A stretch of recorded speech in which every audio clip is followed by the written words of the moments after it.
Owning less is not enough. And here's why.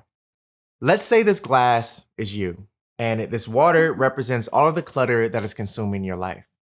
Maybe your closet is bursting at the seams with clothes you don't wear. Maybe your garage is piled high with excess stuff from over the years. Maybe there's a bit of emotional and mental clutter mixed in there as well. Now, let's fast forward and assume that you've managed to declutter most, if not all, of the clutter in your life. Maybe you've sold and donated a few things. Maybe you did a bit of journaling to help you work through your emotions. And now you officially own less, as represented by this empty glass or an empty you. But what now? What comes next after you've managed to free yourself from all of this clutter that has kept you buried alive, essentially? Why is owning less not enough? Because once you achieve less, you still have to fill your life with more. But more of what?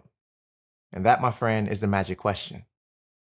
Hobbies and interests. It's really easy to get lost in the act of decluttering and lose sight of other aspects of life.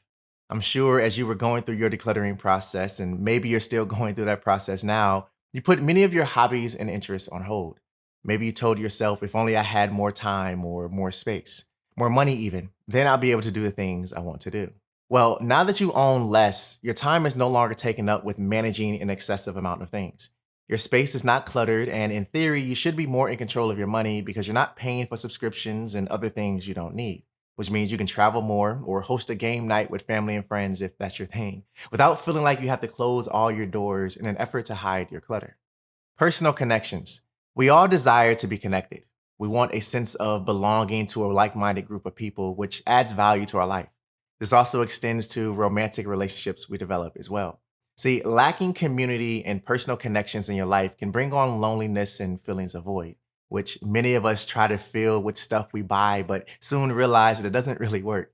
And since you own less now, it's even more important that you fill your life with community and connections that bring you lasting value. Personal growth. What are you doing that's challenging you, and what are you learning that's elevating your life to a new level? Are you reading books? Are you taking classes? Are you prioritizing your health and fitness? Now, keep in mind that personal growth isn't always about what you're doing more of. Sometimes it's about what you're choosing not to do. And to help you visualize what life after decluttering looks like, I decided to create an illustration because being that I'm a visual learner, I understand that sometimes it's easier to see something explained than hearing it. So at the center of this illustration is a circle, and that circle represents the clutter-free version of you. Meaning you've developed clarity around your values, you know your strengths and weaknesses when it comes to consumption, and you're aware of what triggers you to partake in certain habits.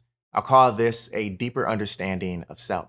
Now, surrounding this circle are many other smaller circles that represent your values and interests. And because you live a clutter-free life, you now have the capacity to start pulling these things into your inner circle, to add these things to your life to replace that space that was once consumed with clutter. Maybe that thing for you is learning a new skill, so you sign up for a class or online course. Maybe it's traveling more, as I mentioned earlier, or putting yourself out there so you can meet new people and create connections. There's also the health and mindset side of things, like yoga and journaling. The possibilities are essentially endless because you know what you value and what you have an interest in. But you can only add those things to your life once you've made enough room for them. And the only way to make room is to declutter. So when your glass is full, don't be afraid to let go. Owning less on its own is not enough. Your life is not meant to be an empty glass. So it's up to you to then fill your life with those things that actually matter. I hope this conversation resonated with you in some way. And if it did, comment below and let me know which part spoke to you the loudest. Keep growing, keep learning, and always stay true to you. I'll see you in the next one. Peace.